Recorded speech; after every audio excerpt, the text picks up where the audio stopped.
बाल विकास में मनोवैज्ञानिकों के कथन और उनकी परिभाषाएं याद नहीं होती ना। चलिए आइए मैं याद कराता हूँ। किशोरावस्था को किस विद्वान ने गंभीर उथल पुथल की अवस्था कहा है? ये कहा है स्टेनले हॉल ने। ये तो याद हो ही जाता है, समस्या इसके बाद होती है। देखिए जैसे कि दूसरा, प्रेरणा का तात्पर्य है सजीव प्रयास। इसका उत्तर है एवरिल। किसने कहा था ये? एवरिल ने। कैसे याद करें? देखिए यहाँ पर बात एक शब्द लिखा है प्रयास, प्रयास लिखा हुआ है और यहाँ पे लिखा है एवरिल। एवरिल में देखिए रील लिखा हुआ है। अब हम कितना भी प्रयास कर लें, कितना भी प्रयास कर लें, लेकिन रील देखना नहीं छूटता है हम लोगों से। तो रील से क्या हो जाएगा? एवरिल। और इधर है प्रयास। प्रेरणा का तात्पर्य है सजीव प्रयास। जब आप सजीव प्रयास कितना भी कर लें लेकिन रील देखना नहीं छूटेगा, इसलिए एवरिल। ठीक है, याद हो जाएगा। तीसरा देखिए, जिस प्रकार शारीरिक विकास के लिए भोजन का महत्व है, उसी प्रकार सामाजिक विकास के लिए शिक्षा का। ये स्टेटमेंट किसका है? ये स्टेटमेंट है डीवी का। अब याद कैसे करें? देखिए जिस प्रकार आप भोजन करते हैं उससे आपका शारीरिक विकास होता है, उसी प्रकार शिक्षा ग्रहण करने से आपका सामाजिक विकास होता है। सोचिए अगर आप शिक्षा ग्रहण न करें तो क्या ये समाज आपका विकास होने देगा? नहीं होने देगा, आपको डुबा देगा। ये समाज आपको डुबा देगा। डुबा देगा मतलब ड्यूबी, डुबा देगा से ड्यूबी हो जाएगा। चलिए आगे बढ़ते हैं।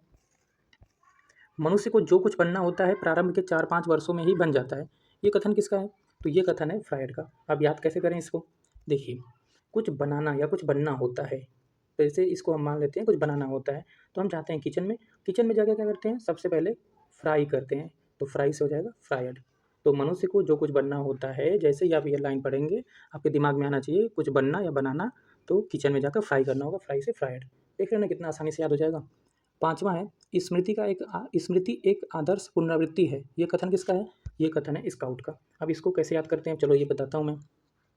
देखिए अभी आप प्रथम सेमेस्टर में हैं, तृतीय सेमेस्टर आएंगे तो आपका एक स्काउट गाइड कराया जाएगा, जिसमें आपको पुनरावृत्ति के माध्यम से कई सारी चीज़ें सिखाई जाएंगी, जैसे कि गांठ लगाना और ताली बजाना। इस तरह की चीज़ें पुनरावृत्ति से कई बार करा के आपको सिखाई जाएगी। तो जब आप ये लाइन पढ़ेंगे स्मृति एक आदर्श पुनरावृत्ति है, तो पुनरावृत्ति कहाँ पे आपके मन में आना चाहिए? पुनरावृत्ति कहाँ पर? स्काउट गाइड में। तो स्काउट गाइड से आप स्काउट ले लेंगे उत्तर।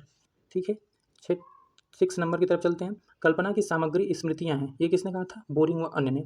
अब देखिए कल्पना की सामग्री स्मृतियाँ हैं। देखिए जब आप कल्पना करते रहते हैं स्मृति में, अपने दिमाग में सोचते रहते हैं, कल्पना करते हैं, कुछ चीज़ सोचते सोचते सोचते सोचते कभी कभी बहुत आगे तक चले जाते हैं, पता नहीं क्या सोच रहे हैं, आपको खुद ही नहीं पता है, और सोचते सोचते बोर हो जाते हैं।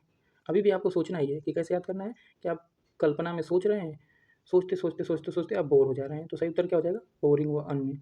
ठीक। सातवां देखिए, स्मृति सीखी हुई वस्तु का सीधा उपयोग है। किसने कहा था? वुडवर्थ ने। देखिए सीखी हुई वस्तु का सीधा उपयोग, कोई चीज़ सीखी हुई है या कोई चीज़ आपके पास रखी हुई है, उसका उपयोग कर पा रहे हैं, तो आप उसका वर्थ है। क्या है वो? या देखिए वहाँ पे वुडवर्थ होगा, वुडवर्थ। तो एक इंग्लिश का वर्ड होता है ना वर्थ, वर्थ मतलब वैल्यू। किसी चीज़ की वैल्यू तभी है जब उसका आप यूज कर पाएँ। तो यहाँ पे क्या है? स्मृति सीखी हुई वस्तु का सीधा उपयोग है, तो उपयोग है मतलब वर्थ है, वर्थ से वुडवर्थ याद कर लेंगे आप। आठवां देखिएगा, जिन तथ्यों को भूतकाल में सीखा जा चुका है उन्हें स्मरण करना स्मृति है। देखिए ये भी सेम ऊपर वाली लाइन ही है, ऊपर वाली लाइन को ही थोड़ा सा बदल करके मॉडिफाई करके लिख दिया गया है। आप पहले कोई चीज़ सीख चुके हैं और उसका आप स्मरण कर पा रहे हैं, ये स्मृति है। तो इसको भी किसने कहा था? वुडवर्थ ने। नौवां देखिए, किसी दूसरी वस्तु की अपेक्षा एक ही वस्तु पर चेतना का केंद्रीकरण अवधान है। ये किसने कहा था?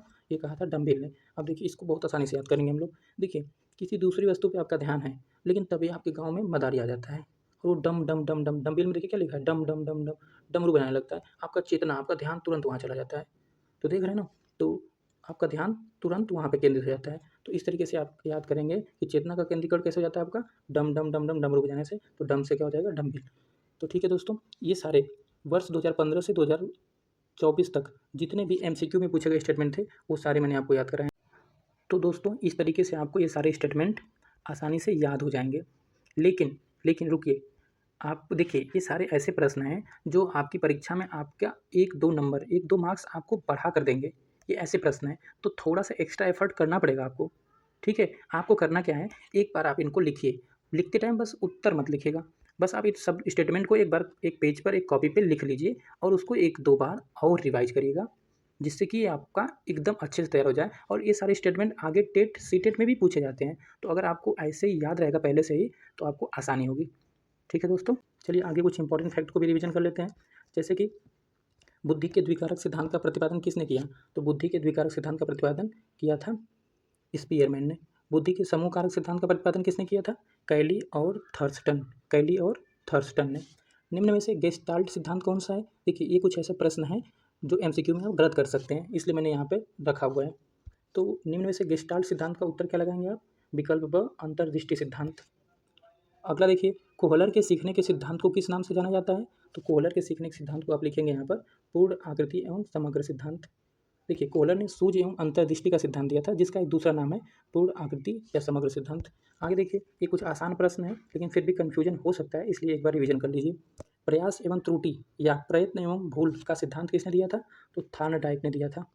आगे, क्रिया प्रसूत अधिगम सिद्धांत के प्रतिपादक कौन थे? स्किनर थे। कोहलर ने अपने सीखने के सिद्धांत का प्रतिपादन किसके ऊपर प्रयोग करते हुए किया था? कोहलर ने किया था किस पे? वनमानुष पे, जिसका नाम सुल्तान था। और थार्नडाइक ने किस पे किया था?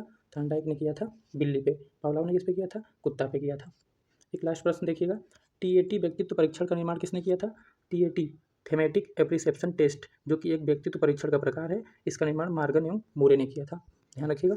तो ठीक है दोस्तों, मिलते हैं अगले वीडियो में, तब तक के लिए टाटा बाय, नमस्कार।